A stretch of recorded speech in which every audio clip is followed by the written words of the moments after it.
भक्ति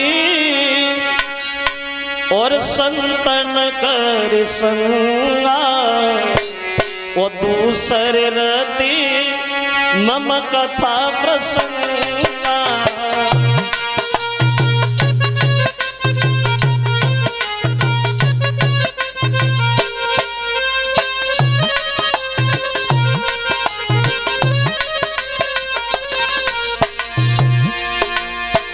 तुलसीदास कहते हैं प्रथम भक्ति संतन कर संगा,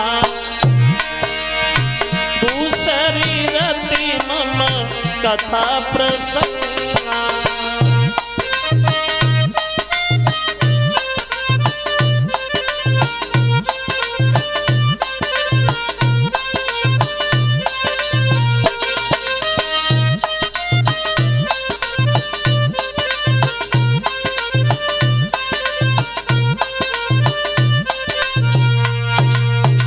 बाबा तुलसीदास कहते हैं कि प्रथम भक्ति संतन करे संगा, और दूसरे रति मम कथा प्रसंगा।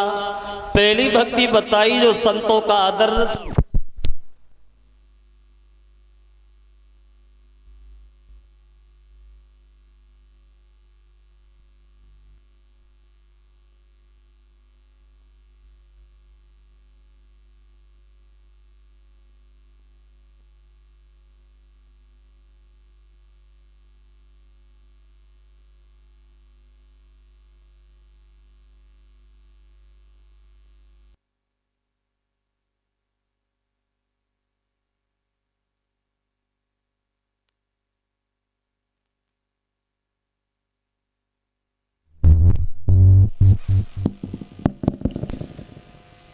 तुलसीदास जी कहते हैं कि पहली भक्ति वो है जो संतों की संगति करना, और दूसरी भक्ति यही बताई जो भगवान के चरित्रों का वर्णन सुनना।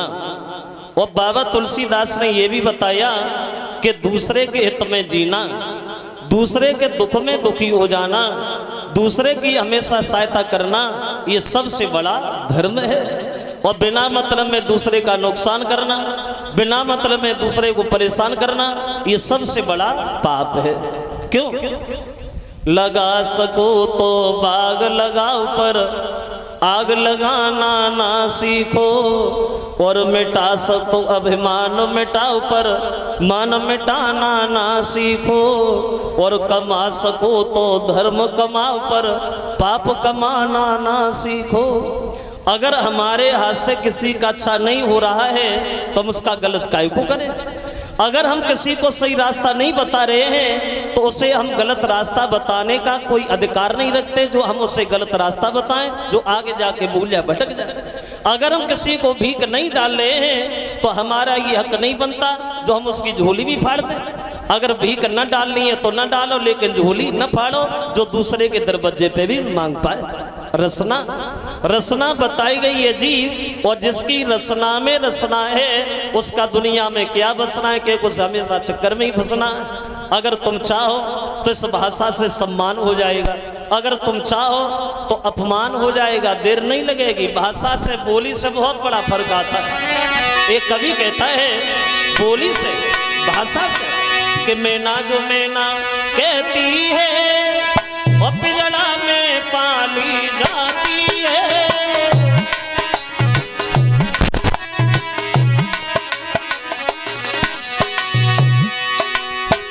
जरा गौर करें, मैना, मैना कहते पक्षी को, तो मैना के मुंह से एक बड़ा मीठा शब्द निकलता है कि मैना। मैना में कुछ नहीं, हर आदमी उसे बड़े सम्मान से पकड़ता है, पालता है, लेकिन मैना जो मैना कहती है पिंजड़ा में पाली जाती है। बकरी जो मैंने करती है वो गले छुरी फिरवाती है।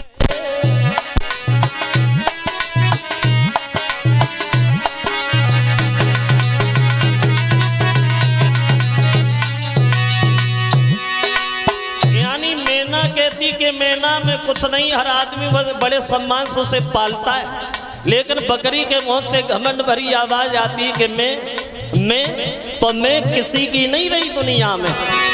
बकरी जो मैं करती है वो गले छोड़ी फिर आती है।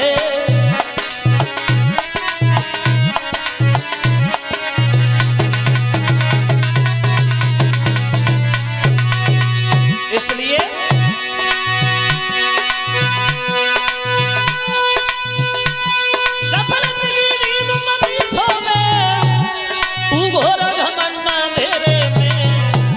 क्योंकि थोड़े ही दिन तो रहना है चिड़िया रहने बसेरे में।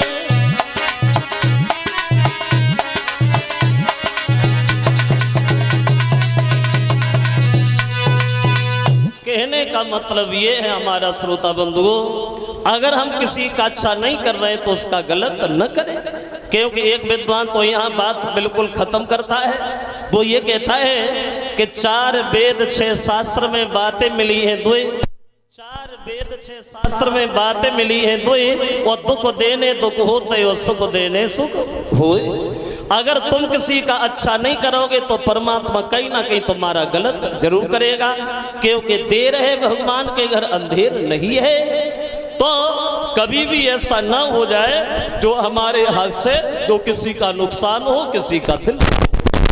तो आओ देखे जहां प्रसंग चल रहा था भगवान की पावन कथा का, द्वापर युग के अंतिम चरण में, द्वापर युग के अंतिम चरण में कुरुक्षेत्र के मैदान में महाभारत के युद्ध में 18 दिन में 18 छोड़ी सेना मारी गई। विनाश हुआ कौरवों के राजा दुर्योधन का। और ये पांडव जो थे ये 5 के 5 ही बने रहे। और देखो वैसे एक विद्वान ये बता रहा है जो ये महाभारत का युद्ध हुआ था, ये महाभारत का युद्ध कोई बड़ी बात के कारण नहीं हुआ था।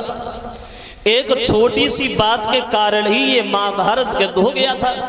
छोटी सी बात, जब ये दुर्योधन गया था पांडवों के घर पांडवों से मिलने, तो विश्वकर्मा की ये तासीर थी। जो महल बनाए थे पांडवों के वो ऐसे महल थे जहाँ जल था वहाँ थल दिखाई देता था, और जहाँ थल था वहाँ जल दिखाई देता था। तो वो दुर्योधन जमीन समझ करके गड्ढा में गिर गया। और जब दुर्योधन पानी में गिर गया तो द्रौपदी छत पे खड़ी है। उसने द्रौपदी ने जब दुर्योधन को देखा तो खूब ताली मार के हंसी। और उसके मुंह से घमंड भरी बात निकलेगी कि अंधे के अंधा ही हुआ। जब ये कहा कि अंधे के अंधा हुआ तो ये बात दुर्योधन को बिल्कुल अच्छी नहीं लगी। वो दुर्योधन जल गया। वो खड़े होके बोला द्रौपदी सुनो, आज तुम अभिमान में इतना भूल गई हो, जो अपने से बड़े का सम्मान करना भूल गई हो, और सारी मर्यादा की दीवार तुम भूल गई हो। जिसे तुम अंधा बता रही वो परिवार के रिश्ता में तेरे ससुर लगते, और मैं तुझसे बड़ा हूं और मैं तेरा जेठ लगता हूं, लेकिन तूने आज अंधे का लाल हमें बताया है। आज वक्त तेरा इसलिए तू हंस रही हंसो, लेकिन एक दिन वक्त मेरा आएगा, तब जब अंधों के फंदा में फंसोगी तब हम तुम्हें पूछेंगे कि अंधे के अंधा होते हैं या आंखों वाले होते हैं।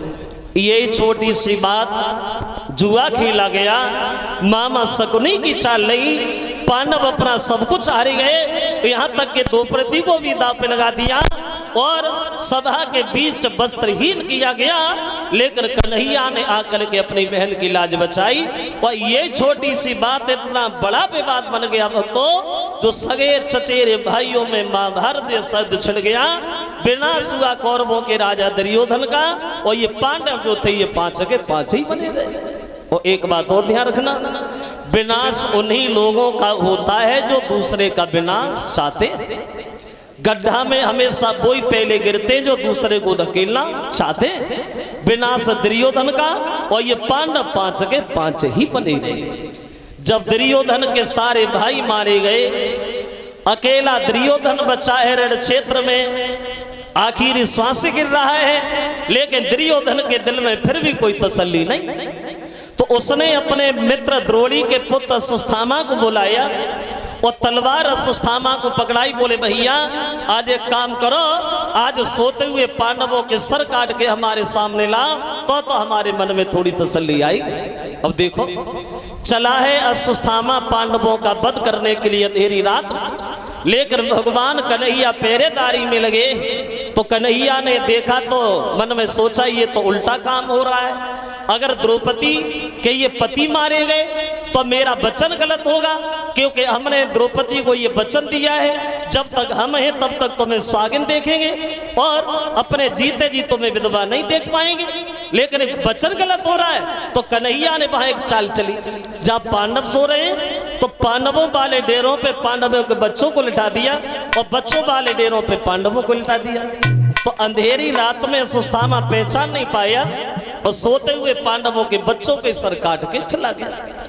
सुबह जब हुआ, द्रौपदी गई है डेरों पे पांडवों के दर्शन करने, तो क्या देखा थे, पति तो नहीं है लेकिन बच्चों की लाशें पड़ी हैं। तो पछाड़ खा के द्रौपदी गिर गई, अपने बच्चों की लाशों पे रोने लगी। कन्हैया अर्जुन जब सुबह गए तो क्या दशा देखी, हम डेरों की दशा क्या, वहां खून बह रहा है, द्रौपदी रो रही अपने बच्चों की लाशों के पास बैठ कर। देखिए तो डेरों में खून बह रहा है, वो हरि अपना खड़ी रो रही है, और द्रौपदी बाल बिखराए हुए और लाशों पे पड़ी रो रही है।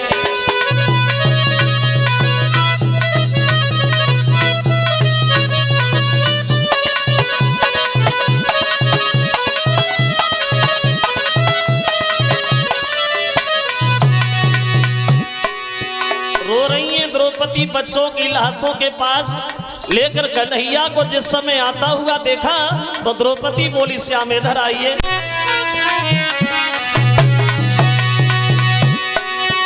मोहन के आते ही बोली, नट पर आओ बेबाकी, अथवा इस खेल तुम्हारे में कछु और कसर भी बाकी है।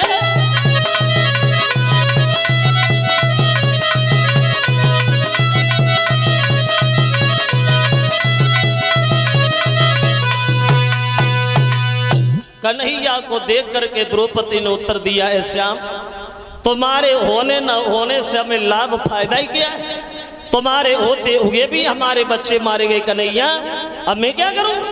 तो कन्हैया ने उत्तर दिया है, बहन माफ करना, अगर ये काम हमने न किया होता तो तुम जहां अपने बच्चों की लाश से देख रही हो तुम्हारे पतियों की लाश से बड़ी होती, लेकिन हमने तुम्हें ये वचन दिया है कि हम अपने जीते जी तुम्हें स्वागत देखना चाहते।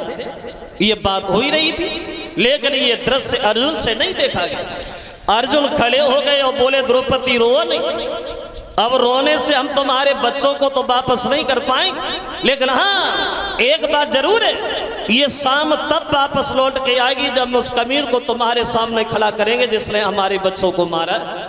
और शाम तक अगर ऐसा काम हमने न किया तो आज के बाद ये धनुष बाण कभी नहीं उठाएंगे और लौट करके जीवन में तुम्हें हम अपना मोह ही नहीं दिखाएंगे। जब ये कहा कि धनुष नहीं उठाएंगे, मोह नहीं दिखाएंगे, तो कन्हैया हंसने लगे। बोले, क्यों अर्जुन भैया, प्रण तो बहुत जल्दी खींच लेते हो। तो अर्जुन बोले, प्रभु हमारे पास क्या स्तंभ, हम तुम्हारे ऊपर तो बोल लेते। तो बोले, ठीक। अब कन्हैया की सहायता से अर्जुन ने अश्वत्थामा को पकड़ा, उसे पकड़ करके द्रौपदी के सामने जाके पेश किया और एक बात कही, द्रौपदी सुनो, ये वही कमीन है जिसने हमारे बच्चों को मारा है। अब हमें ये बता, इसे मार दिया जाए या छोड़ दिया जाए। अब बोले, इसके साथ क्या किया जाए। जब ये कहा कि मार दिया जाए या छोड़ दिया जाए, बोलो क्या किया जाए।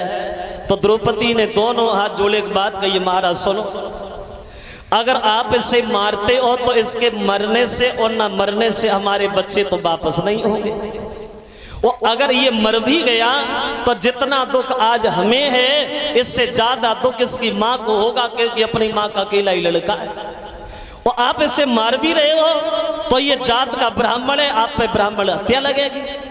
और हम तो ये चाहते महाराज, हमारे बच्चे तो मारे गए लेकिन हम अपने बच्चों का मोह छोड़ रहे हैं, अपने बच्चों का मोह त्याग करके इस अनाथ ब्राह्मण के प्राणों की भीख मांग रहे हैं। आप इसे मारो नहीं, इसे जीवन दान दे करके छोड़ो। जो कन्हैया ने द्रौपदी के शब्द सुने तो कन्हैया आगे बढ़े और द्रौपदी से बोले, धन्य बहन तेरी जैसी सुशील अबला के ऊपर आज हमारे समझ में आया, अगर ये पृथ्वी टिकी है तो तुम्हारी जैसी पतिव्रता स्त्रियों के ऊपर, अगर बहादुरों का कोई सम्मान है तो तुम्हारी जैसी महिलाओं के ऊपर, जो तुमने अपने बच्चों का मुंह छोड़ा, एक अनाथ ब्राह्मण के प्राणों की भीख मांगी, और कन्हैया अपनी बहन की बड़ाई करते हुए बोले। आज हम समझ गए बहन, आज हमारे समझ में आ गया कि धरनी करनी है थमी भई, और तुम जैसी ही अपनाओ से।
उत्तर दिया है भगवान ने बहन, सच तो ये है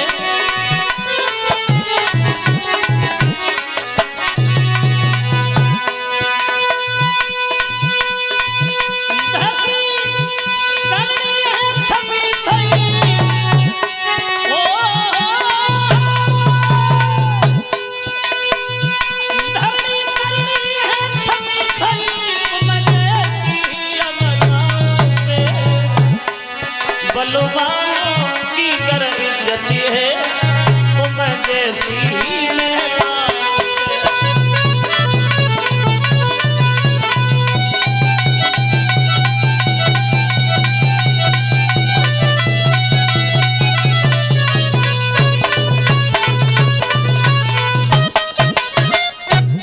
उत्तर दिया है सच तो ये है बहन, अगर बहादुरों का कोई सम्मान है तो तुम्हारी जैसी सुशील अबलाओं के ऊपर, जो तुमने अपने बच्चों का मुंह छोड़ा, एक अनाथ ब्राह्मण के प्राणों की भीख जो मांगी। अंत में श्रोताओं, उन पांडवों ने अश्वत्थामा को मारा नहीं, उसके मस्तक से मणि को निकाला, वो अपमानित करके उसे छोड़ दिया, बोले जाओ हम तुम्हें नहीं मारे। अब पांडवों ने अश्वत्थामा को जीवन दान दे करके छोड़ दिया, उसे तो छोड़ दिया, लेकिन वो नीच अपनी नीचता से बिल्कुल बाज नहीं आया। उसने एक ऐसा शस्त्र छोड़ा जो गर्भवती स्त्रियों के गर्भ अंदर ही अंदर जलाने लगा। उसने ऐसा क्यों किया? उसने ऐसा इसलिए किया, तब महाभारत के युद्ध में, चक्रव्यूह की लड़ाई में अभिमन्यु मारे गए थे, और तब उनकी पत्नी उत्तरा गर्भवती थी। तो उन पांडवों के वंश को नष्ट करने के लिए, पांडवों के वंश को वीरान करने के लिए उसने वो मार चलाया। उसने ये नहीं सोच पाया कि पांडवों ने हमें मारा नहीं, हमें छोड़ा, हमें ऐसा नहीं करना चाहिए। वो नीच अपनी नीचता से बिल्कुल बाज नहीं आया, आदत में सुधार नहीं कर पाया। और एक बात ध्यान रखना, जिस आदमी की आदत जैसी बन जाती है वैसी बनी ही रहती। वो आदत वाला आदमी अपनी आदत में कभी सुधार नहीं कर पाता। आदत वाले लोग अपनी आदत कभी नहीं भूलते। जैसे अगर बिलैया से तुम जग कहो कि चूहा न खा, अगर बिल्ली से तुम कहो कि चूहा न खा, तो वो कब मानेगी, भाग के और खाएगी, को उसकी आदत है चूहा खाने की। बिल्ली रंग स्वभाव न बदले, कथा भागवत रोज सुनइयो। ओ आंख ढाक कबो न होए चंदन, ओ मलिया गिर के पास लगइयो। तर्ज राग पशु न जाने, ओ भैंस के आगे भी न बजइयो। ओ कायर कबो न सूर बने, चाहे दोए दोए तलवार गहइयो। यानी आदत वाले लोग अपनी आदत कभी नहीं छोड़ते। चुगल से मन की बात कहो, पर चुगल कबहू न चूके गो। वो अंधे पे भैंसिया कुतबई हो, तो 9 की 11 कूते गो। पेड़ के नीचे ऊँटो करो, तो पत्ता ही पत्ता सूते गो। और कुत्ते कितनो समझाइयो, पर टांग उठाई गई।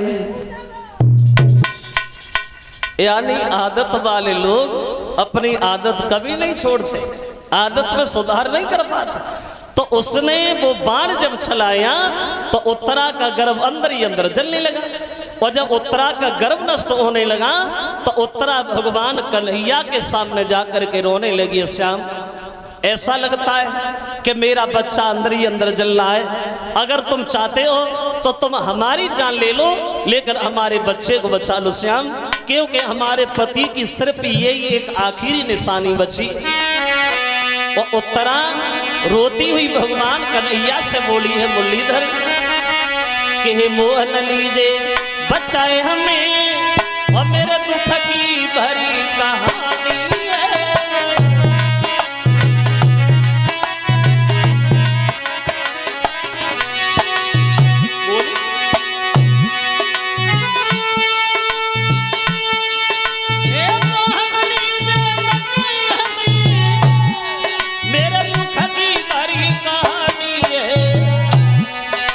किन से कहें अपने मन की, मेरे पति की यही निशानी है।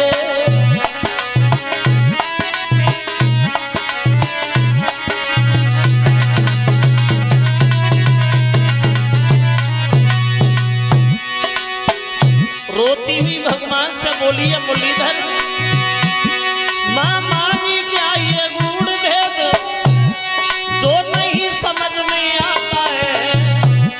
मुरलीधर मेरा गर्भ बाल अंदर ही जलता जाता है।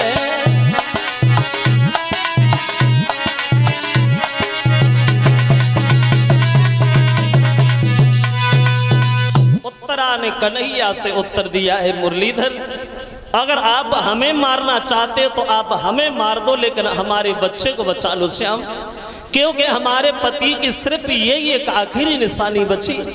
कन्हैया ने देखा, मन में सोचा इसमें तो सुस्थामा की चाल है, तो उस शस्त्र का पान किया और उत्तरा के गर्भ को जलने से बचाया। भगवान मां गर्भ की रक्षा करते। अब देखिए, जब गर्भ की रक्षा की है भगवान, अब तो धीरे धीरे समय व्यतीत होने लगा। और कुछ समय के बाद उन पांडवों के घर में उत्तरा के गर्भ से एक पुत्र पैदा हुआ। और जब पांडवों के घर में लड़का पैदा हुआ, अब तो पांडव लोग बड़े मगन हैं, बड़े प्रसन्न हैं, आनंद है, क्योंकि वंश को बढ़ाने वाला जब आखिरी चिराग घर में आया, अब तो पांडव लोग घर में दान लुटवाने लगे, बधाई बजवाने लगे, दरवाजे पे महिलाएं नाचने लगी। अब तो बच्चे की खुशी में पांडव बड़े मगन हैं। आंगन में पांडवों के दरवाजे पे कि छाई अजब बहार, और बांगन में छाई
बधाई बज रही है। पांडव लोग बड़े मगन हैं और उसी बच्चे का नाम रखा गया है परीक्षित।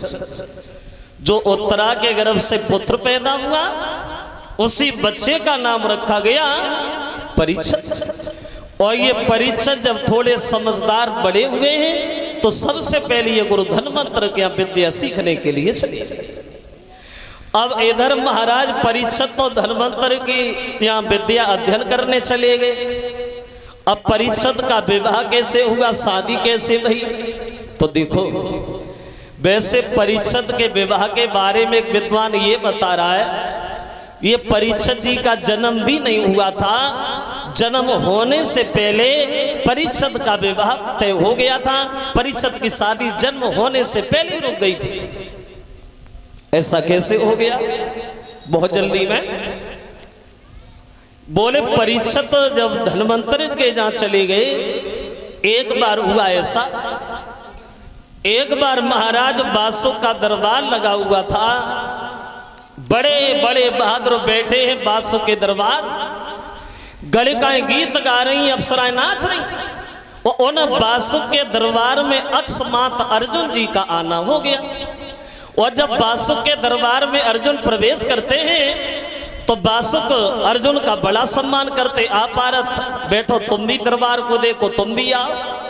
अब अर्जुन और बासुक दरबार में बैठ गए। अब बासुक की सभा जो सजी है अर्जुन देख रहे कैसी सभा सजी है बासुक की। तो एक कवि ये कल्पना करता है बासुक की जो सभा लगी है वो सभा कैसी अर्जुन ने देखा। वहां बासुक की सभा जो है, अरे सोमा तो सवाई, अरे सोमा तो सवाई, बस सभा की शोभा कई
पहुंच गए महाराज अर्जुन बासुक सम्मान से बैठा ले अर्जुन को, आप भैया तुम भी दरबार में बैठो।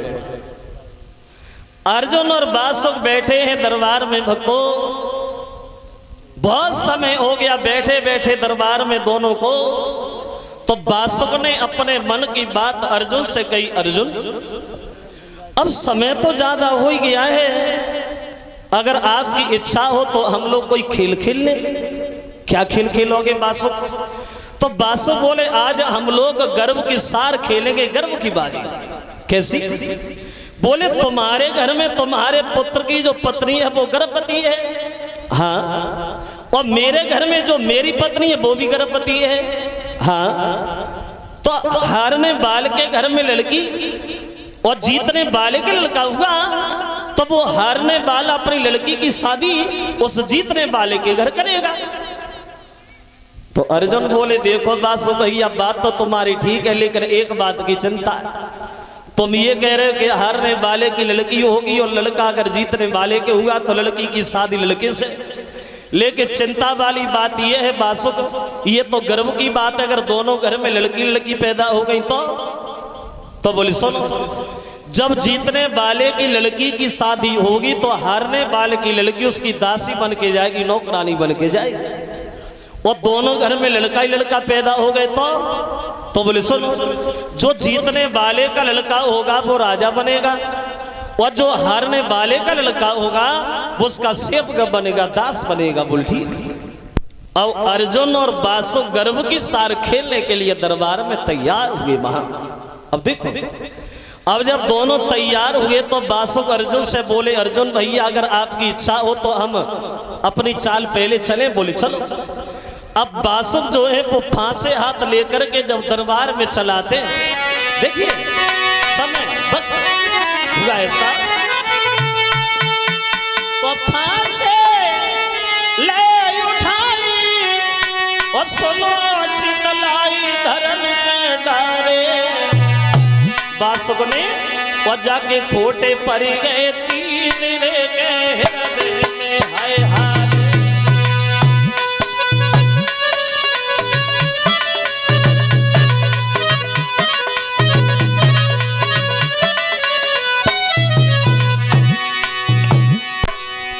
अब बासुक ने फांसे उठाए, जब चलाए तो तीन फांसे जमीन पे उल्टे आए, और जब तीन फांसे उल्टे जमीन पे गिरे तो बासुक मन में थोड़े घबराए।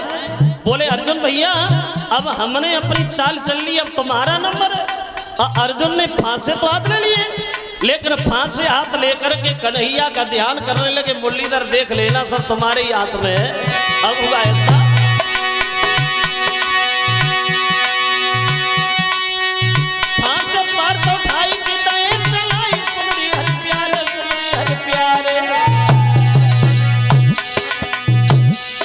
जगे पूरे मारे बड़े बड़े मतवार, पूरे मारे बड़े बड़े मतवार।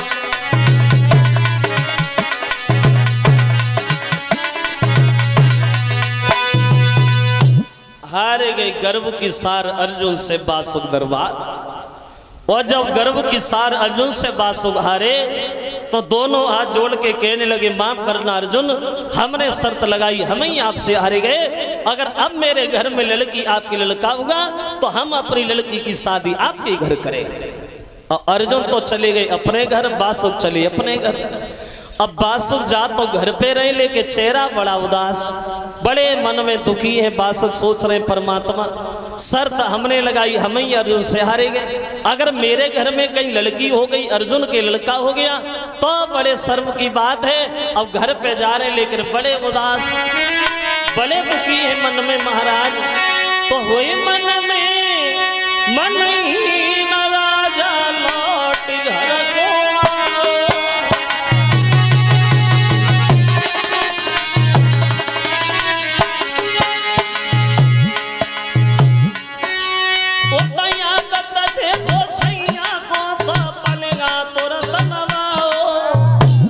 गए महाराज पत्नी के पास।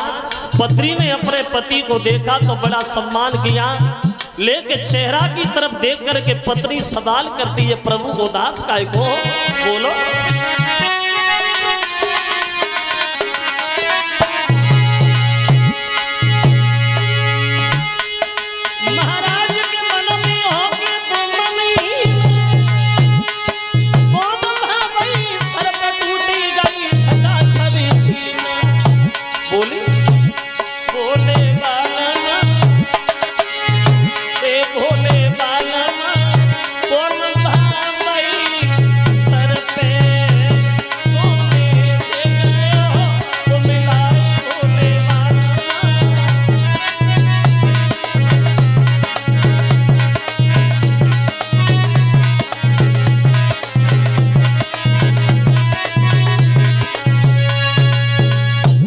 सम्मान से पत्नी ने घर में बिठाया और घर में बिठाल करके चेहरा की तरफ देख करके सवाल करने लगी, महाराज क्या हुआ?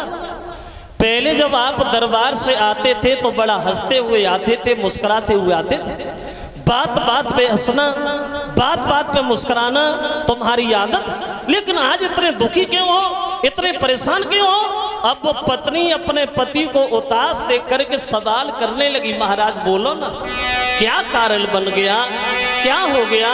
अब पूछ रही अपने पति से और बोली कि हर पल कलियों से खिलते थे और जब जब आंगन में आते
पूछ रही हैं, पति को उदास देख करके सवाल कर रही हैं, क्या कारण है बोलो महाराज? और बोली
पूछ रही हैं, सवाल कर रही हैं, आखिर क्या कारण है, क्यों परेशान हो, क्यों इतने दुखी हो? सवाल पे सवाल हो रहे हैं, पूछ रही है अपने पति से, वो पतिव्रता स्त्री, बोलो।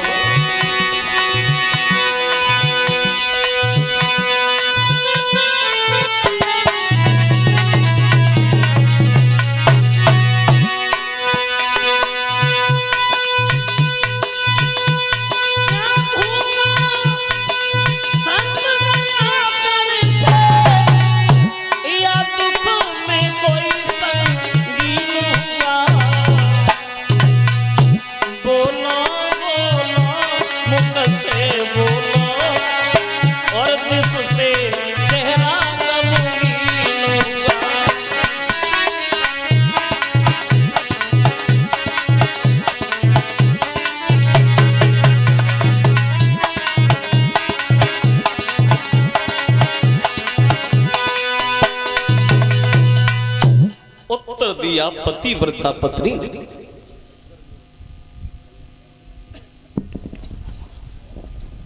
क्या कारण है, क्या परेशानी है जो इतने दुखी होके आए? तो बासुक अपनी पत्नी को समझाने लगे, महारानी सुन, इंसान की सबसे बड़ी भूल, सबसे बड़ी हार तब बनती है जब प्राणी अपनी बात में फंस जाता है। अपनी बात से निकल जाना ये सबसे बड़ी जीत है, और अपनी बात में ही फंस जाना ये सबसे बड़ी हार है।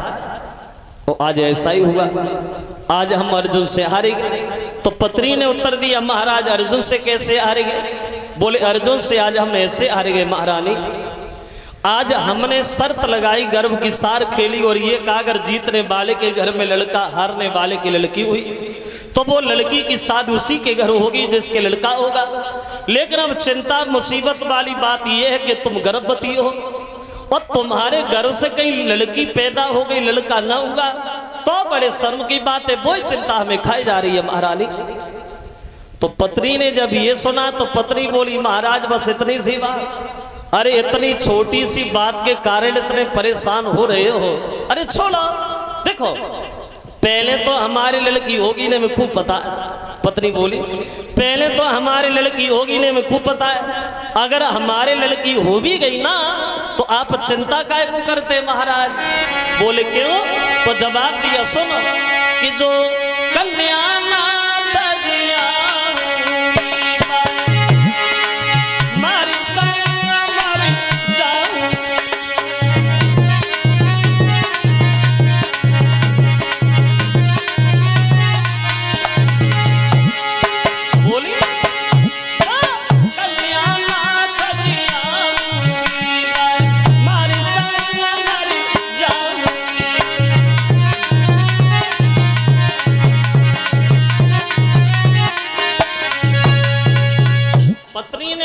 महाराज निश्चिंत रहो, चिंता न करो। देखो पहले तो हमारी लड़की होगी ना में खूब पता है, अगर हमारी लड़की हो भी गई ना तो आप बिल्कुल चिंता न करो, हम उस लड़की को जान से मार देंगे और अपनी भी जान दे देंगे, लेकिन तुम्हारा सर अर्जुन के सामने हरगे झुकने नहीं देंगे। और अब बात रही लड़का या लड़की की, तो ये हमारे तुम्हारे हाथ की बात थोड़ी है, तो सब भगवान के हाथ की बात है। और चाहे लड़का हो और चाहे लड़की हो। अब पत्नी अपने पति को बार बार समझाने की कोशिश कर रही, महाराज ये छोटी सी बातें काय को मन में लिए हुए बैठे हो? सुनो, सोने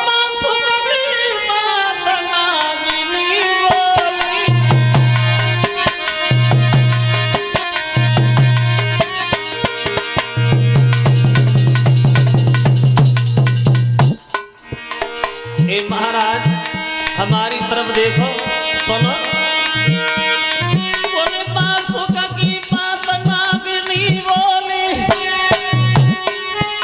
जा अंतर घट की बात जाए लाए बोली।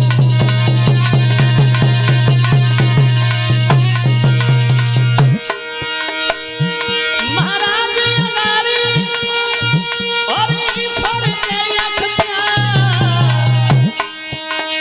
सुत जन्म या लड़की जन्म खबर नाई बरता।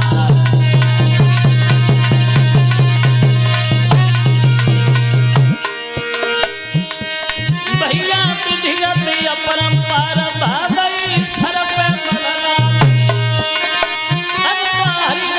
अपरंपार भादई सर पे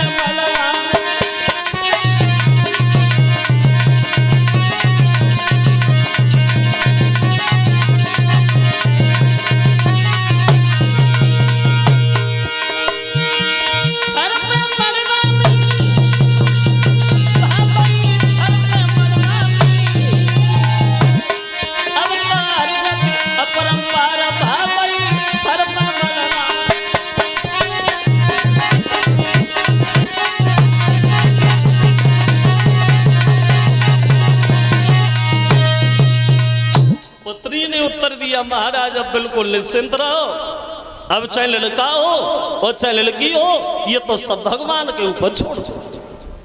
अब देखो भगवान की कृपा ऐसी रही, वो तो उधर तो अर्जुन के घर में लड़का पैदा हो गया जिसका नाम परीक्षित रखा गया।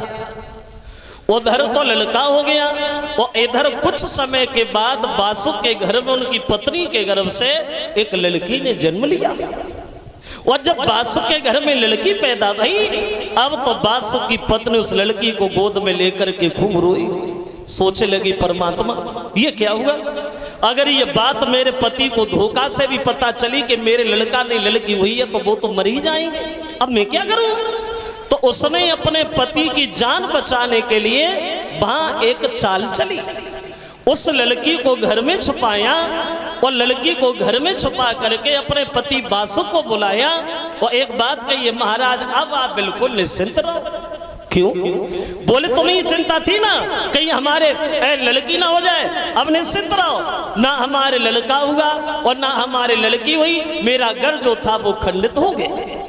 लड़की को घर में छुपा लिया और पति से झूठ बोल दिया, ना हमारे लड़का हुआ ना लड़की हुई, मेरा घर जो था वो खंडित हो गया। बासुक बोले भला रहा बीमारी कटी। अब बासुक को तो पता नहीं है कि हमारे घर में लड़की है, क्योंकि झूठ बोल दिया और लड़की की बात है वो छुपाई भी कब तक रहेगी। अब बासुक की लड़की जो है वो घर में धीरे धीरे जवान होने लगी, तंदुरुस्त होने लगी। अब देखो बासुक के घर में बासुक की लड़की जो है, अरे बिटिया राजा बासुक की महल में, बिटिया राजा बासुक की महल में शानी ना बलवे ओ पिया।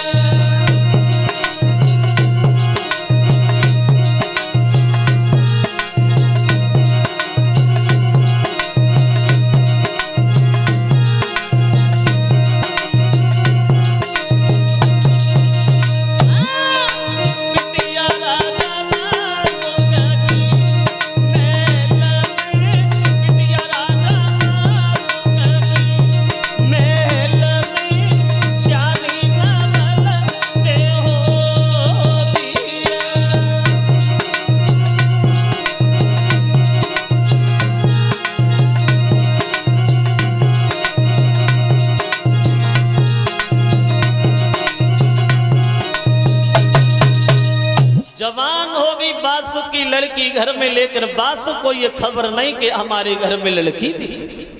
और देखो एक दिन बासुक के हाथ से ही बासुक के घर में घटना घटी गई।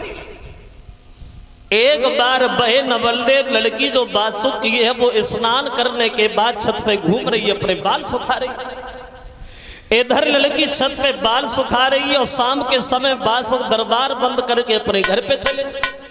और उसी रास्ता से जब निकलते हुए गए तो बासुक की निगाह जब अपनी छत की तरफ पहुंची तो उस लड़की को देख के खड़े हो गए, मन में सोचने लगे परमात्मा मेरे घर में और मेरी छत पर ये सुंदर लड़की कौन है। अब बासुक को ये तो पता नहीं कि मेरी बेटी है, कि उनसे तो झूठी कह दिया था। अब उस लड़की को देख के मन में सोच रहे, ना तो हमने अपने कोई रिश्तेदार बुलाई और ना मेरे घर में इतनी सुंदर कोई नौकरानी, लेकिन है कौन। अब बासुक के दिल में गलत विचार आया, गलत भावना बनी, चला जो भी है वो तो है तो घर में ही, अब मैं इस लड़की को अपनी पत्नी का दर्जा देंगे, इसे अपनी पत्नी बना करके घर में रखेंगे। जो बासुक के दिल में ये गलत विचार आया तो बासुक के शरीर से कोड़ निकलना शुरू हो गया। महाराज बासुक जो थे वो कोड़ी हो गए। और जब बासुक कोड़ी हो गई तो घर पे आए, पत्नी को पूछा तो पत्नी ने सारी कहानी बताई। क्षमा करना महाराज, ये किसी और की नहीं आपकी बेटी है, हमने आपसे झूठ बोल दिया था। तो बासुक ने सुना तो बासुक रोने लगे, ये तुमने क्या किया, अब हम नहीं बचेंगे, हमारी बीमारी का कोई इलाज नहीं है। वो इलाज है भी, वो रास्ता बहुत कठिन है। अमृत लाएगा कौन, अमृत लाए कौन, क्योंकि अमृत का कुंड तो पांडवों के घर में है और धर्मांतर का चेला परीक्षित पहरेदारी कर रहा है।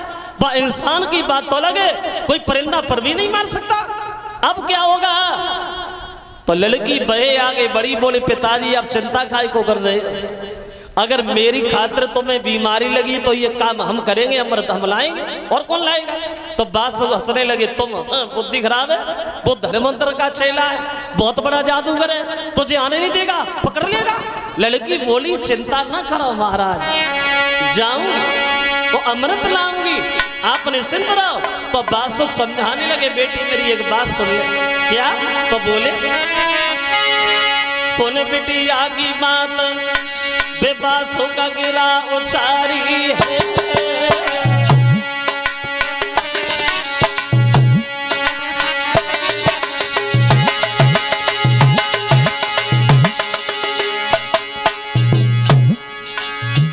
आने नहीं देगा, बहुत बड़ा जादूगर पकड़ लेगा। तो लड़की बोली अगर ऐसे नहीं आने देगा तो ऐसे तो आने देगा, कैसे आने देगा? तो बोली सुनो, ऐसे आने देगा। बोली, अरे पिता में चिड़िया बन जाऊंगी, बोली अरे पिता में चिड़िया बन जाऊंगी, अमृत को लेके मैं आए अमर उड़ जाऊंगी। वो बात सब बोले चील बनोगी, बोले अरे लली वो बाजू के बन जाए वो, लली वो बाजू के बन जाए वो, और तो बोले पंजन में है अमर उड़ जावे वो। तो लड़की बोली सुनो, अरे पिता में नागिन बन जाऊंगी, पिता में नागिन बन जाऊंगी, और जावे जा हो जाए के चोटी में डस खाऊंगी। बास बोले नागिन बनोगी, सुनो अरे लली वो बरुआ बन जाए वो, लली वो बरुआ बन जाए वो, और धनवंतर को चेला तो को आवन लाए दे।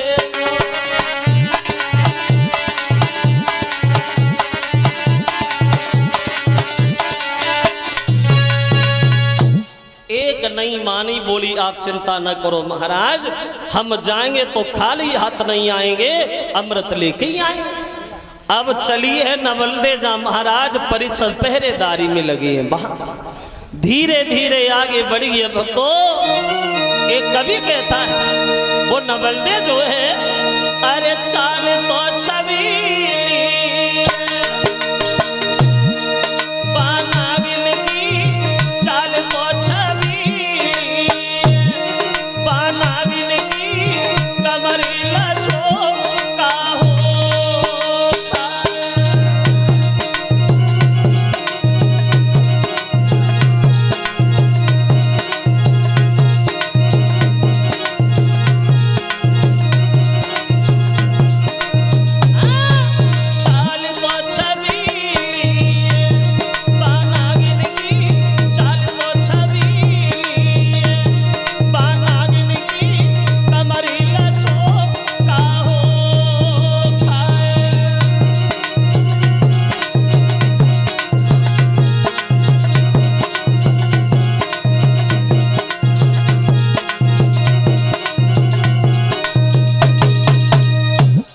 लड़की अमृत लेने के लिए मां जब महाराज परीक्षित पहरेदारी में लगे मां, तो परीक्षित जी का थोड़ा ध्यान भटका, तो लड़की ने अमृत लिया, पुनः वापस चली। और जैसी परीक्षित ने देखा तो रास्ता गिर के खड़ी हो गई। कौन है? तुम्हारी हिम्मत कैसे पड़ गई अमृत के कुंड को हाथ लगा ले? कौन है तू? अब लड़की ने इधर ना उधर देखा, चील बनी वो सीधी आकाश मुड़ी चली, और जो चील बन के आकाश मुड़ी, परीक्षित जी ने मन में सोचा हमें जादू सिखा रही, अरे जादूगर को जादू सिखा रही है। परीक्षित जी बाज बन गए और बाज बन के पकड़ लिया, जमीन पे डाल लिया। अब बोलो तो अब कैसी रही? ऐसे थोड़ी जा पाओगी। अब हुआ ऐसा, तो एकदम चिड़िया भई अंबर में गई, न देर लगाई, हर बाज बन गिली नीलनी दबाई।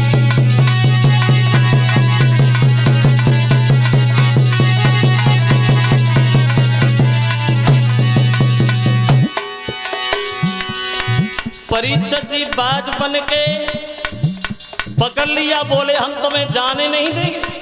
अब लड़की नागिन बनी, और नागिन बनी तो परीक्षित जी बरुआ बन गए। नाचो, खूब नाचो, ऐसे नहीं निकल पाओ। हुआ ऐसा,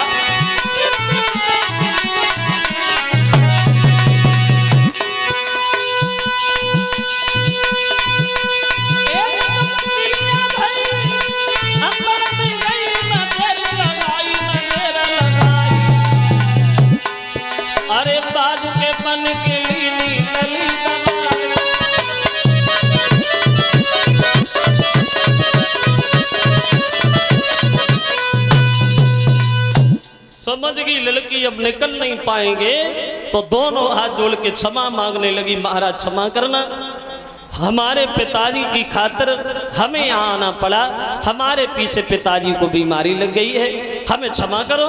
तो परीक्षित जी बोल, अगर ऐसी बात है तो अमृत तो ले जाओ, लेकिन एक बात जरूर ध्यान रखना, लौट के वापस जरूर आना। तो वो लड़की अमृत लेके जब गई है, उसमें बासुक स्नान करते हैं, तब उनकी वो बीमारी ठीक भई। तो बताए उस विद्वान ने, तो परीक्षित का विवाह अंत में हुआ है उस नमल्ली के साथ, और पांडव लोग बड़ा हंसी खुशी के साथ रहने लगे हैं। अब इधर पांडव लोग बड़ा मगन है, बच्चे की शादी भी हो गई है, सब लोग बड़ा आनसा है। कलयुग में साच न की कदर नाए, झूठ न के सतकार, काको न लेके देवे तासे कहे होशियार, सीधे साधे भोले भाले उनसे लोग कहेगा मार, और साहबों बतावे चोर चोर बने साहूकार।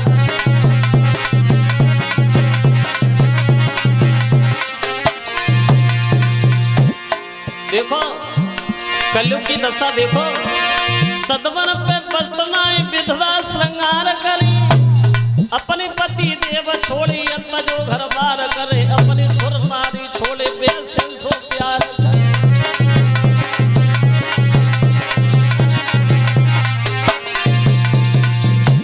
कलयुग की रफ्तार देखो, कलयुग की दशा देखो, सदवन पे बस्तना विधवा श्रृंगार करे, लगा अभी हमारी देहातें बढ़िया है, अभी हमारे गांव के बढ़िया हैं, गांव में फिर भी अच्छा है।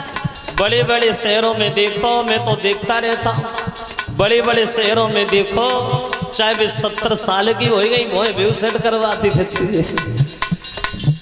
तो मस रहे हम सही कह रहे, अंतर आ गया, फर्क आ गया, जमाने में अंतर आ गया। जो हमारे बड़े बूढ़े लोग बैठे हैं, अभी किसी बड़े बूढ़े आदमी से ये कह देना कि तुम सुकाबाद तक या सिरसागंज तक पैदल चले जाओ, तो अभी कोई बुजुर्ग आदमी तैयार हो जाएगा जाने के लिए।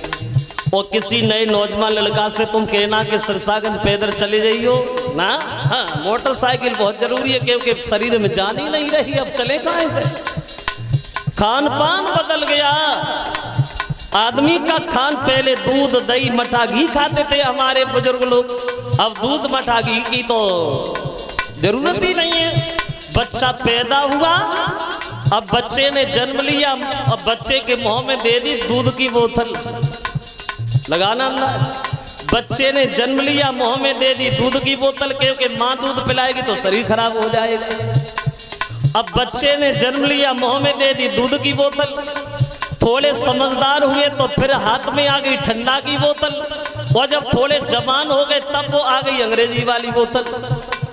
अब अंग्रेजी वाली बोतल जब हाथ में आई तो अंग्रेजी वाली बोतल ने पहुंचाए थे हॉस्पिटल में, हॉस्पिटल में पहुंचे तो बहु बोतल अलग, बोतल ने पिछाई नहीं छोड़ी, और जब बोतल ने तब तक पिछाई न छोड़ी जब तक गाड़ी गैरेज में खड़ी नहीं हो गई। तो आदमी का खान पान बदल गया, सिस्टम बदल गया। देखिए सदवन पे बस्तनाए विधवा श्रृंगार करी, अपने पति देव छोड़े अंत जो घर बार करे, अपनी सुंदर नारी छोड़े बेसन सो प्यार करे।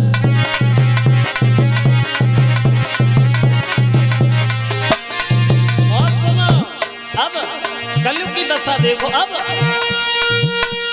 बिटिया नाच बाप देख रहे,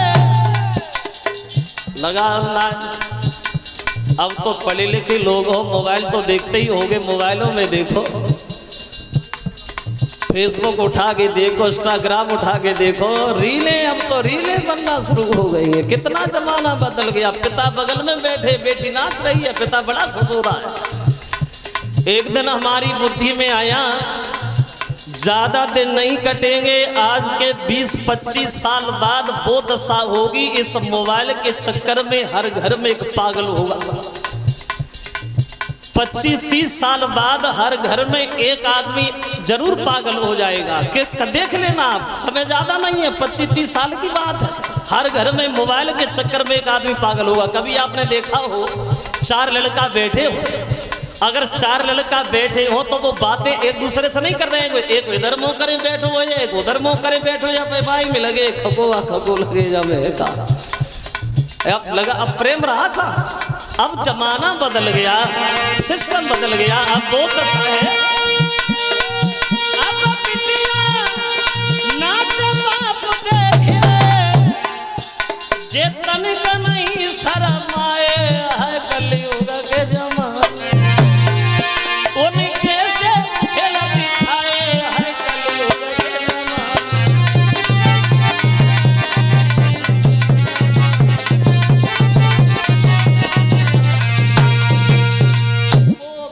बन गई सांचन की कदर ना झूठन के सत्कार, काव को न लेके देवे तासे कहीं होशियार, और सीधे साधे भोले भाले उनसे लोग कहीं गमार, और शाह को बतावे चोर चोर बने साहूकार। कहने का मतलब ये है कि जाकी लाठी और बाई की वो जमाना आ गया। तो कन्हैया बोले धर्मराज भैया, इसलिए हमारा विचार ये है तो पांचों पांडव छठी द्रौपदी को लो और परीक्षित का राज तलक कर दो, और तुम 6 लोग हिमालय में चले जाओ, और हम भी आ रहे, हमारी यहाँ कोई आवश्यकता नहीं है।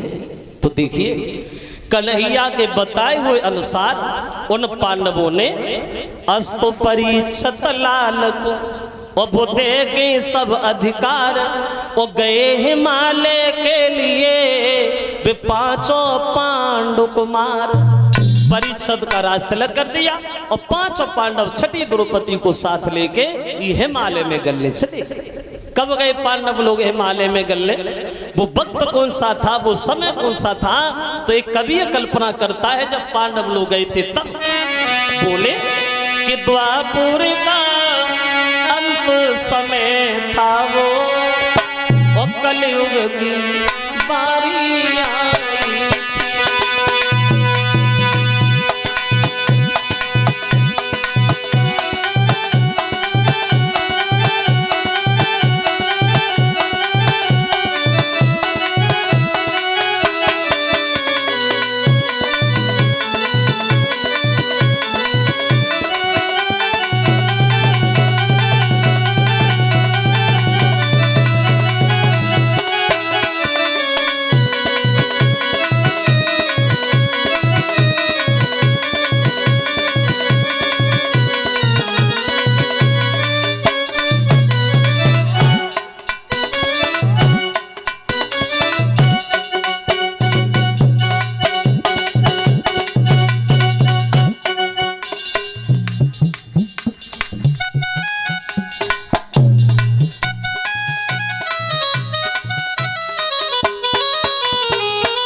द्वापर का अंतिम समय, कलयुग का नंबर आने वाला।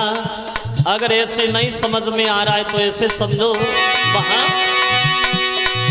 था द्वापर तब मृत सैया पे, कलिबाल रूप पलने पर था, पापों का उदय हो रहा था, पुण्यों का रब ढलने पर था।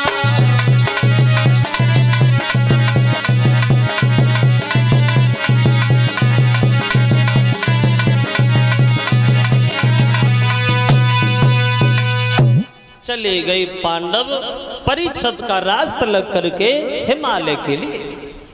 ऐसे मानो तब कलयुग जो था वो पालना में सो रहा था, और द्वापर युग जो था वो चिता पे लेटा हुआ था। जब पांडव लोग गए थे हिमालय में गलने तब अब पांडव चले गए, राजा बने महाराज परीक्षित। तो अब परीक्षित के जीवन में क्या हुआ, इनके जीवन में थोड़ी देर देखिए। ये परीक्षित राजा बने हैं तो शिकार करने जाने लगे रोजाना, और परीक्षित शिकार तो रोज ही जाते थे। लेकिन देखो एक बार महाराज परीक्षित ने घोड़ा सजवाया और ये शिकार खेलने के लिए वन में चले। देखिए एक बार जब चले महाराज परीक्षित शिकार खेलने के लिए वन में, वहां अरे सैया तो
महाराज वन में शिकार खेलने के लिए। देखिए अब जंगल में शिकार खेलने के लिए आगे बढ़े गए महाराज, मगर परीक्षित ने क्या देखा, शिकार तो कुछ नजर नहीं आया। अब परीक्षित ने सामने से घटना घटते हुए देखी। क्या देखा कि सामने से एक गाय भागती हुई आ रही है। गाय, और जो गाय भाग रही है, चिल्ला रही है, रंभा रही है, वो उस गाय के पीछे एक बैल भाग रहा है जो एक पैर से लंगड़ा रहा है। और गाय और बैल के पीछे एक बधिक हाथ में डंडा लिए हुए दोनों को मार रहा है, दोनों को भगा रहा है। जो परीक्षित ने ये दृश्य देखा, अब परीक्षित शिकार खेलना तो भूल गए। उस गाय और बैल की दशा को देख करके परीक्षित खड़े होकर मन में सोचने लगे, परमात्मा ये मैं क्या देख रहा हूं, ये हो क्या रहा है। जिस गाय को हम लोग हिंदुओं में मां मानते और जिस गाय की हम पूजा करते वही उसे माना है। अगर कन्हैया नहीं रहे, अर्जुन नहीं रहे, तो इसने ये तो नहीं सोच लिया कि दुनिया में कोई बहादुर नहीं रहा। हम इसके हाथ को नहीं छोड़ेंगे जो उसने गाय पे चलाया। अब गाय और बैल की रक्षा करने के लिए परीक्षित जी आगे बढ़े गए। क्या दशा है गाय की और क्या दशा है उस बैल की। अब दूर खड़े होके महाराज देख रहे हैं, वो गाय जो है वहां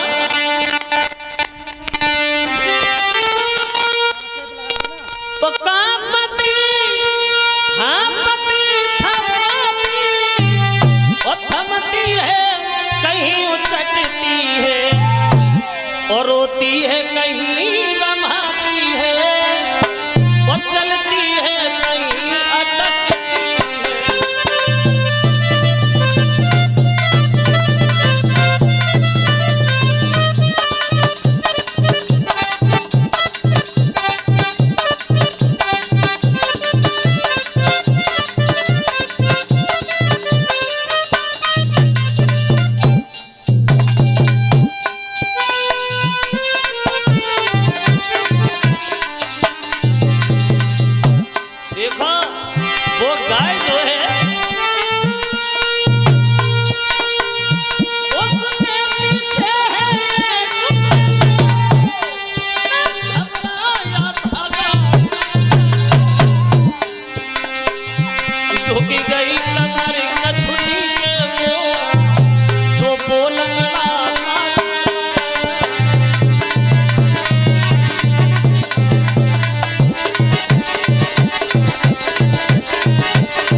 खड़े होके परीक्षित ने जब ये दृश्य देखा तो गाय और बैल की दुर्दशा देख करके आगे बढ़े और तलवार हाथ उठाई, उससे बोले क्यों रे इधर आ, तेरी इतनी बड़ी हिम्मत जो तूने गाय के ऊपर हाथ उठाया, इधर आ।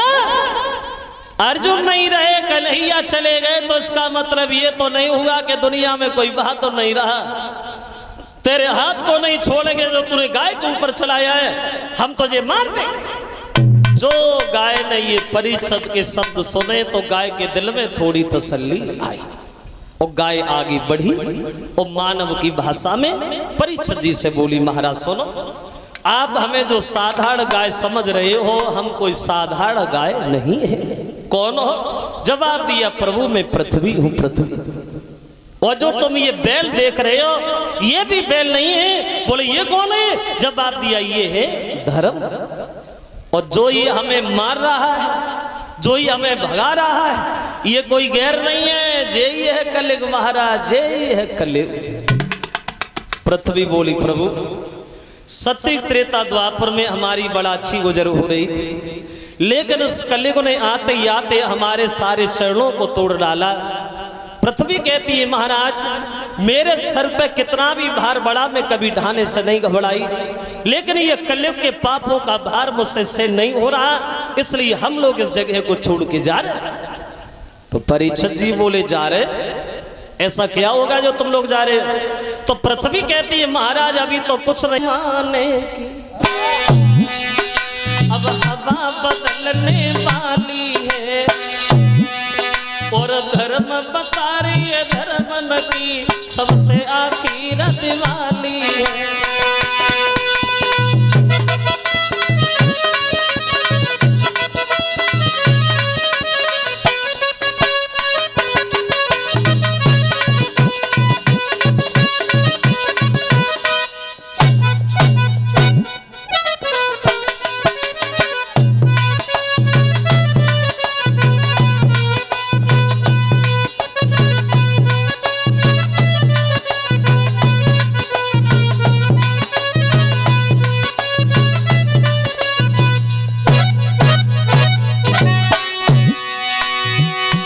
अभी तो कुछ नहीं हुआ, अभी तो हमारा ही नंबर आया, लेकिन आगे जो वक्त आएगा उसमें आगे वो वक्त आ रहा है, बेटियां न कोई जानेगा, छत्री कायर हो जाएंगे, गीदड़ धमकी दिखलाएगा।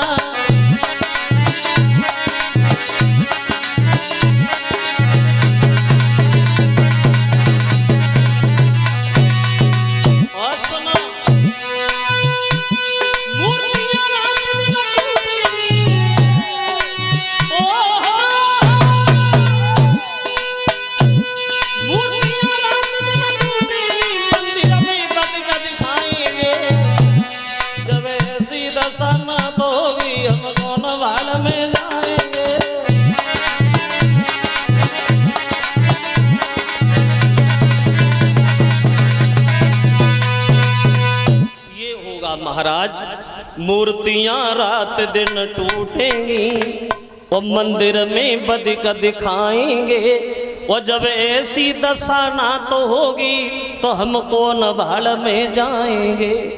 अब तो हम चले, अब जो है वो तुम खुद ही संभालो, हमारे कब्जा से बाहर है प्रभु, अब हम यहाँ नहीं रहेंगे। तब तक लंगड़ाते हुए बैल के रूप में धर्म आगे बढ़े, बोले महाराज इनकी तो आपने सुन ली, अब हमारी भी सुन लो। बोले तुम भी कहो। तो धर्म जो है वो परिषद से बोले महाराज हमारी ये बात है।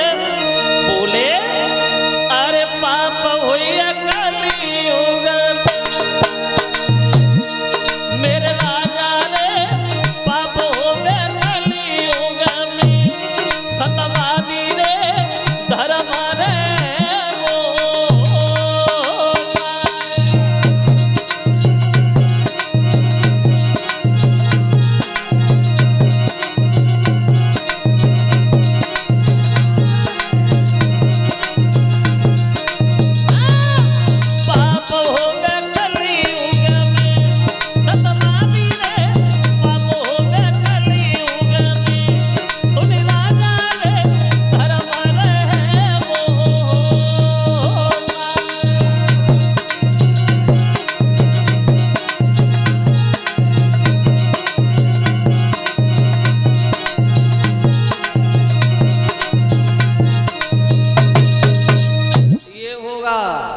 नहीं रहेंगे, अब हम तो चले। परीक्षित ने सुना तो तलवार उठाई, आगे बढ़े। केवकलियुग महाराज इधर आ भैया, इधर आ। तुम्हारे आने से पृथ्वी परेशान, तुम्हारे आने से धर्म रो रहे, तुम्हारे अंदर तो अवगुड़ी अवगुण है, कोई गुण है ही नहीं। तो ऐसे अवगुड़ी आदमी को समाज में जिंदा रहने का कोई अधिकार नहीं है। तैयार हो जा मरने को, और जब हम तुम्हें मार देंगे तो दोबारा सत्य आ जाएगा, बीमारी खत्म और चिंता भी खत्म। कहो कैसी रहेगी। तो कलियुग बोला प्रभु आप हमें मारोगे? हाँ मानोगे नहीं? नहीं तो मार दो, अगर मारी रहे तो मार दो, लेकिन मारने से पहले हमारी एक बात जरूर सुन लो। दुनिया भर में हर आदमी को भगवान ने ऐसी कोई भी वस्तु न बनाई आज तक दुनिया में जिसके अंदर गुण और अवगुण दोनों मौजूद न हो। कोई भी चीज अगर किसी के अंदर अवगुण ही अवगुण है, अगर गौर से देखोगे तो कुछ ना कुछ गुण उसके अंदर जरूर निकल आएगा। अगर कोई गुड़ी गुड़ी है, किसी के अंदर गुण ही गुण है, उसे भी झांक के देखोगे तो कुछ ना कुछ अवगुण जरूर होगा।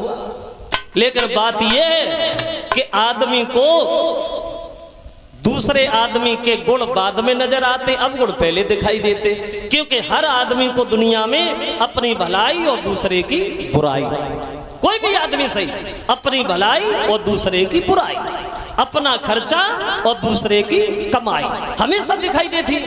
लेकिन कलियुग बोला प्रभु ऐसी कोई वस्तु नहीं है जिसके अंदर गुण अवगुण दोनों ना हो। राजन दुनिया एक सी नहीं, वो दाने के अंदर गुण भी है, वो हर एक चीज पे गौर करो तो गुण भी है अवगुण भी है। गुण अवगुण सब में है महाराज, गुण और अवगुण हर चीज के अंदर मौजूद है। कस्तूरी में है दोष जो रंग नाय लाई है और सोना में है दोष जो सुगंध नाय लाओ है। वो इंद्र में है दोष जो अहिल्या संग भोग कियो और चंद्रमा में है दोष जो मुर्गा बने के आओ है। और राम में है दोष जो सूपड़ खा की नाक काटी और रावण में है दोष जो सीता को हर लाओ है। अरे महाराज फिर तुम क्यों पागल भये, क्योंकि एक एक दोष हर ने हर एक में लगाओ है। परीक्षित जी बोले क्या तुम्हारे अंदर भी गुण है? बोले हाँ हाँ हमारे अंदर तो वो गुण है जो सत्य त्रेता द्वापर में भी नहीं थे। मतलब बताऊं? बोले बताओ। अब कलिग जो है वो अपनी भलाई अपने मुंह से करने लगा। महाराज सुनो, सबसे बड़ा और सबसे पहला हमारे अंदर एक गुण है। क्या गुण है? बोले सुनो, सबसे बड़ा गुण ये है महाराज, बोला कि कलयुग के नाम आधारा सुमेरी सुमेरी नारा उतरहि पारा।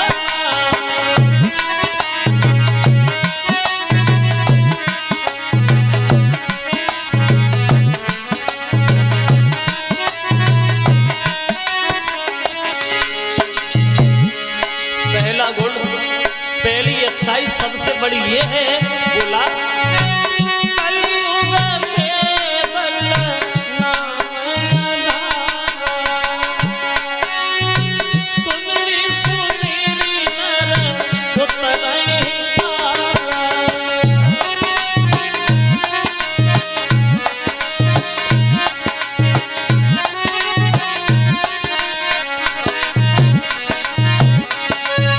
सबसे गुण ये है कि कलयुग केवल नाम यधाम। कहता है जरा गौर करें, कैसी जिंदगी आदमी की, क्या जीवन है आदमी का कि उल्हाई के उल्हनिया।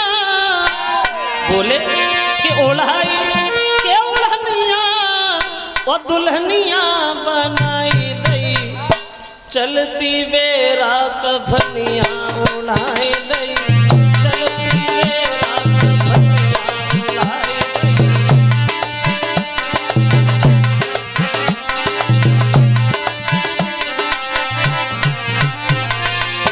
देखो क्या जीवन है आदमी का, जब तक शरीर में श्वास है तब तक हमारे सब हैं, सब रिश्ता है, भाई बहन पिता पत्नी सब है। लेकिन जब आदमी खत्म हो जाता है तब उसका वो ही नहीं है।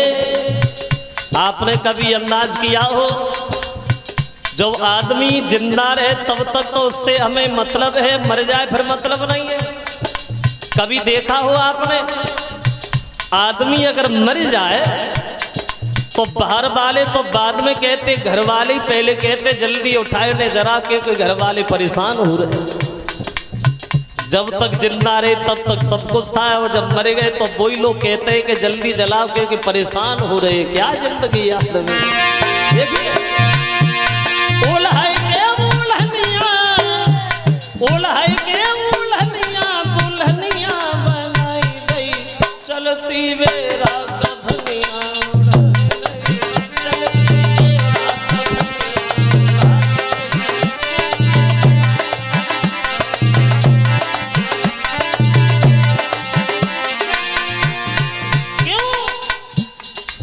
भाई बहन और रिश्ते गाड़े सब ही देखत रह गए ठाड़े।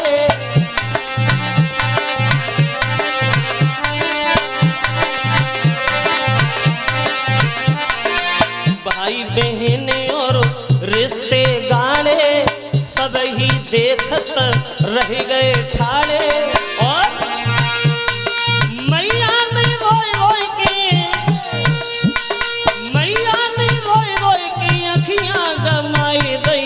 चलती बेरा कफनिया उल्हाई गई, चलती बेरा कफनिया उल्हाई गई।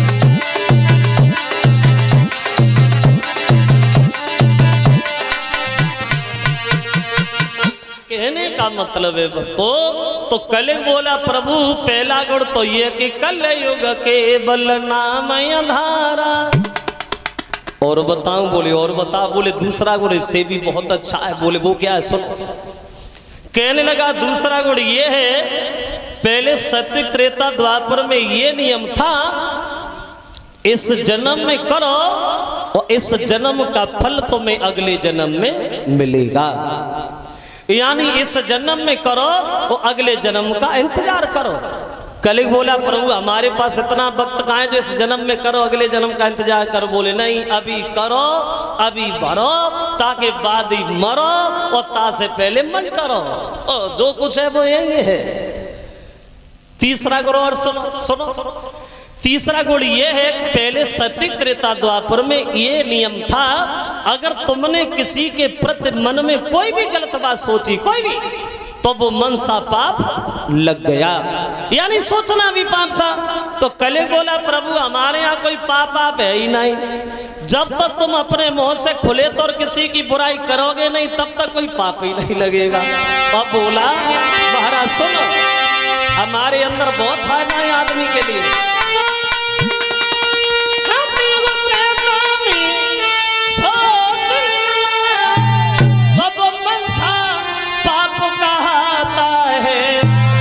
लेकिन मेरे यहाँ किए बिना और कोई पाप नजर नहीं आता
पाप नहीं है। जब तक तुम कोई गलत काम करोगे नहीं तब तक पाप नहीं लगेगा।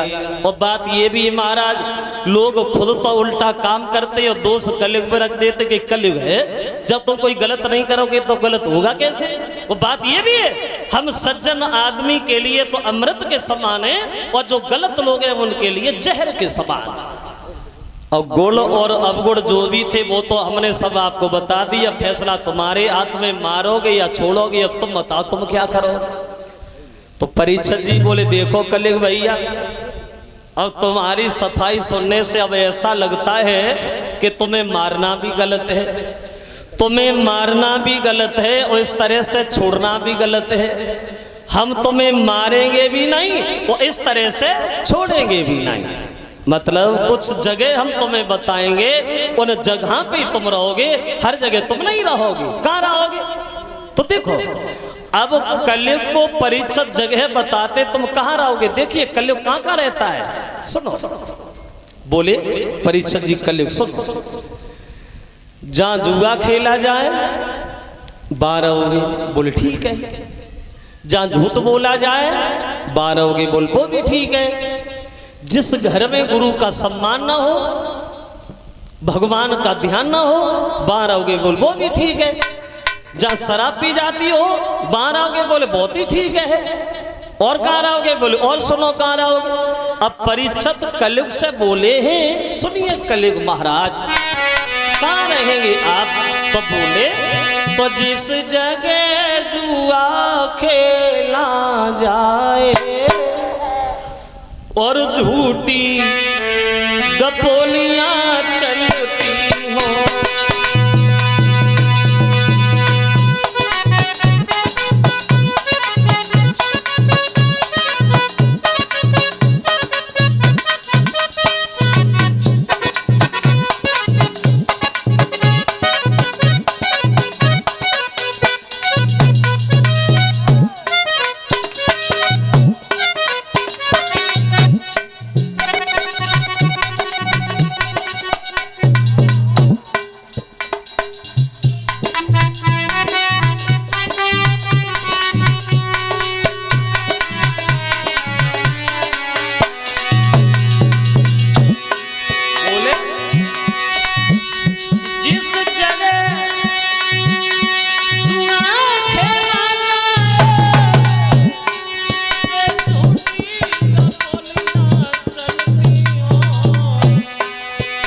बेस्याएं जहाँ निवासिन हो और मद की प्यालियां उमलती हो।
सब जगह हम आपको दे रहे कलयुग महाराज, ये सब जगह तुम्हारे लिए। तो कलयुग बोला प्रभु अगर बुरा ना मानो तो एक बात कहीं बोली कहो। तो कलयुग ने उत्तर दिया महाराज माफ करना, जितनी गलत गलत जगह तुम्हें ढूंढने से मिली वो सब हमें ही पकड़ा दी। जहां जुआ खेला जाएगा हम वहां रहेंगे, झूठ बोला जाएगा हम वहां रहेंगे, वैश्या निवास करती होंगी वहां रहेंगे, शराब पी जाती है वहां से हटेंगे भी नहीं, जीवन भर ऐसी बुद्धि देंगे कभी सुख से सोने ही नहीं देंगे। अरे कोई ऐसी जगह तो हमें बताओ जब हम थोड़ी देर विश्राम करें, थोड़ा आराम करें। जब ये कहा कि आराम करें तो बाद में परीक्षित के मुंह से ये निकल गया अगर आराम की जरूरत है तो तुम सोने में और रहोगे, सोने में। अब क्या हुआ, पृथ्वी जो थी वो गाय के रूप से गायब हो गई और बैल के रूप से धर्म भी गायब हो गए। और कलयुग मन में सोचने लगा अब हम किधर जाएं। अब कलयुग ने देखा कि परीक्षित सोने का मुकुट तो पहने ही है और इन्होंने हमसे ये तो कह दिया कि तुम सोने में रहो तो अंत काय को भटके लाए उनके सर पे ही बैठ लेते, हमारा क्या जा रहा है। अब कलयुग ने अपना काम शुरू कर दिया। देखिए घटना घट गई परीक्षित के साथ वहां। अरे कलयुग छोटो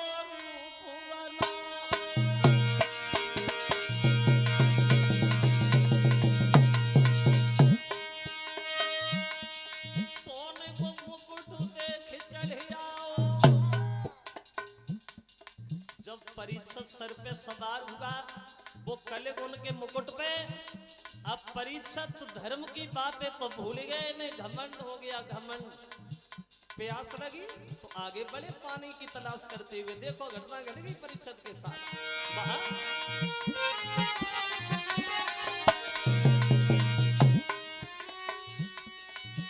इन्हें लगी रही भारी प्यास बड़ी है रानी और मन में ढूलत फिरे मिलो नहीं पास।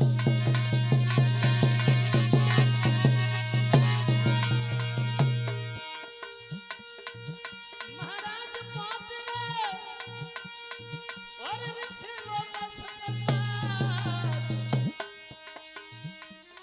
हाथ जोड़ के सन्यासी से भूपन की अरदास।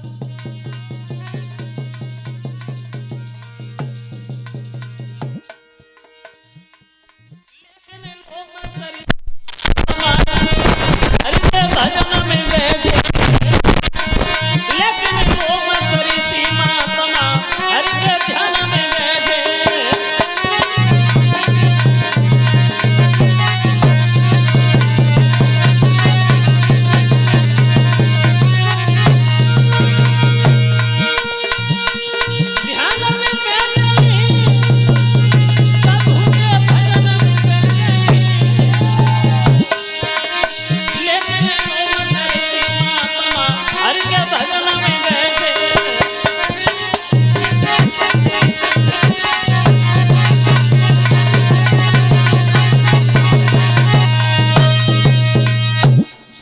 सवार हो गया।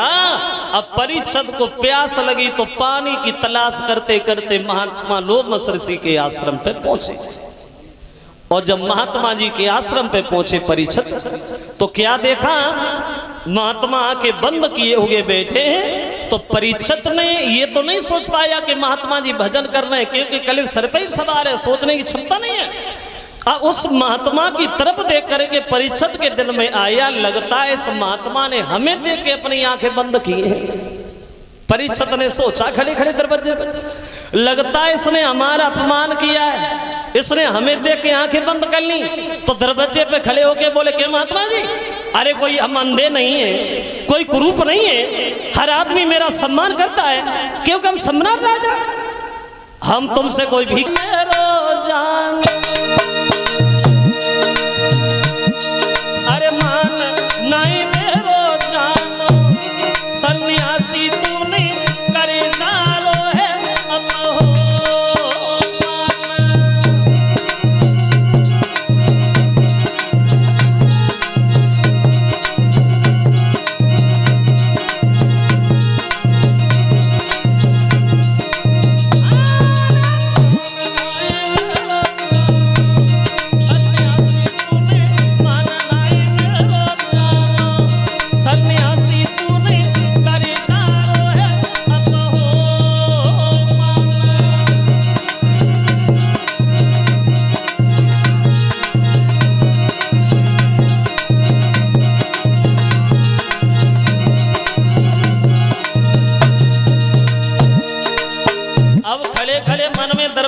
विचार करें, परीक्षित जी सोच रहे हैं, अरे करी डालो अपमान नाई मेरी इज्जत की नी, ओ हमको आबत देखे बंदा आंखें कर लीनी रे,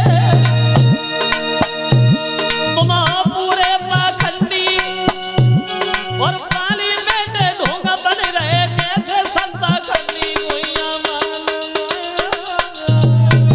सन्यासी तुमने करी डालो है अब हो।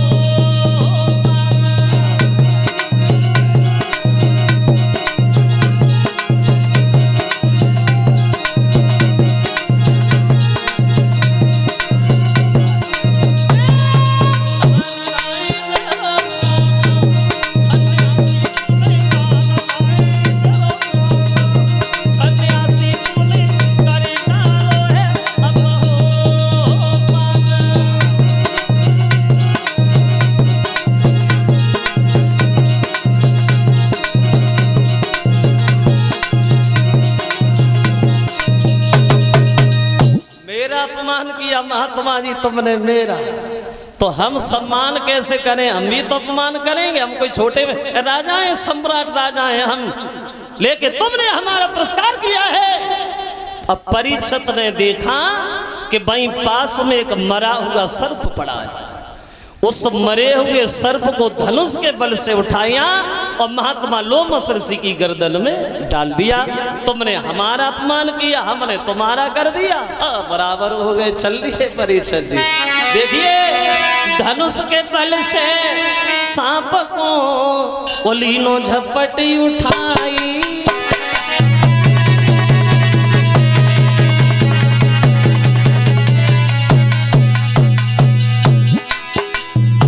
लोमस ऋषि की गर्दन में सर्प दो लटकाई।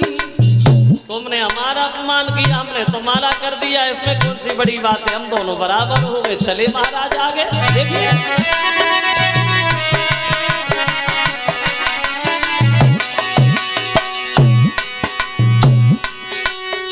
महाराज फिर घोड़ा पे भय सवार, जय पहुंचे तेरा बार बीच में धर दो मुकुट उतार, जैसी कलियुग होए दूर हो सुराजा को आओए, जैसी कलियुग होए दूर हो सुराजा को आओए।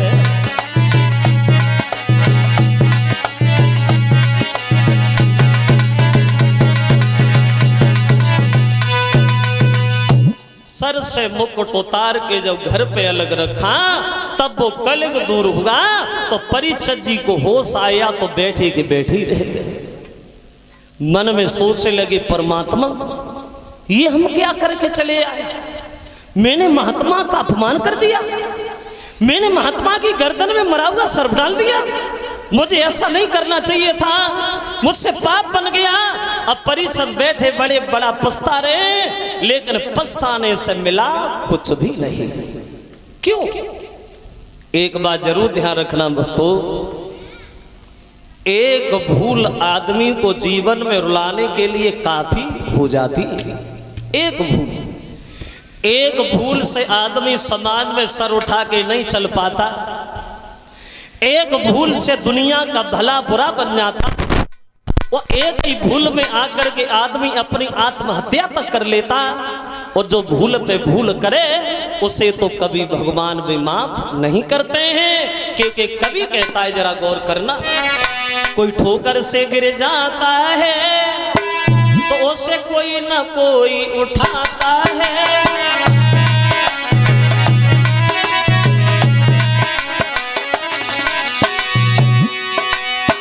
जरा गौर करें, चलते चलते अगर किसी का पैर फिसल जाए रास्ता और कोई जमीन पे गिर जाए तो देखने वाले को तरस आता है, वो उसे भाग के उठा लेता है, भैया कहीं चोट तो नहीं लग गई।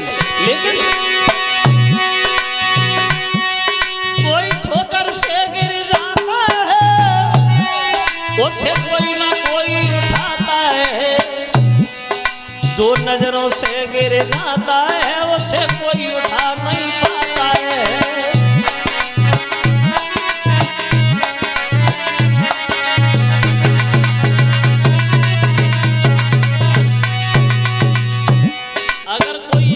जमीन पे गिर जाए तो दूसरा उठा लेगा, लेकिन जब आदमी आदमी की नजर से गिरता है तो उसे कभी भगवान भी माफ नहीं करते।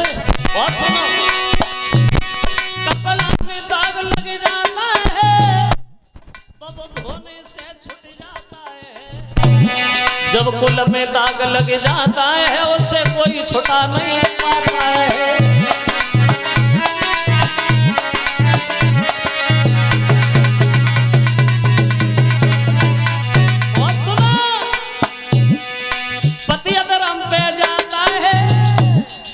अगर पति का पैर फिसल जाए, पति अधर्म की ओर जाने लगे, पत्नी समझदार है तो उसे समझा लेती है, समझा करके आराम से घर में बिठा लेती है। लेकिन पति अधर्म पे जाता है तो पत्नी उसे समझाती है। जब नारी लाज लुटाती है तब पैसा किसी की ना जाती है।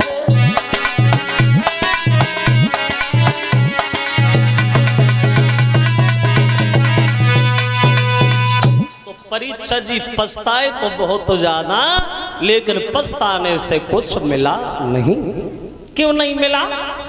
क्योंकि तब तक श्रृंगी ऋषि को ये खबर मिली कि महात्मा का अपमान परीक्षित ने कर दिया। तो ये बात उनसे सहन नहीं भई, कमंडल लेकर के जल हाथ लिया, महाराज परीक्षित जी को श्राप दे दिया। सुनो महाराज, जिस दौलत के घमंड में फंस करके तुम महात्माओं का सम्मान करना भूले गए, जिस दौलत के घमंड में आकर के सारी मर्यादा की दीवार तुम भूल गए, इस मरे हुए सर्प को मरा समझ के गर्दन में डाल तो गए हो महाराज। ये सर्प समाज की नजर में तो मरा है, लेकिन ये सर्प मरेगा नहीं। ये सर्प आज के 7वें दिन जिंदा होगा और तुम जहां मिलोगे वहीं तुम्हें डस लेगा, जिससे तुम्हारी मौत हो जाएगी।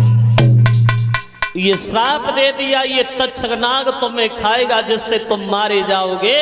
अब वो गर्दन से सर्प निकाल करके दूर फेंक दिया, बोले पिताजी आंखें खोलो, जिसने तुम्हारा अपमान किया मैंने उसे श्राप दिया, आज के 7वें दिन परीक्षित दुनिया में नहीं रहे।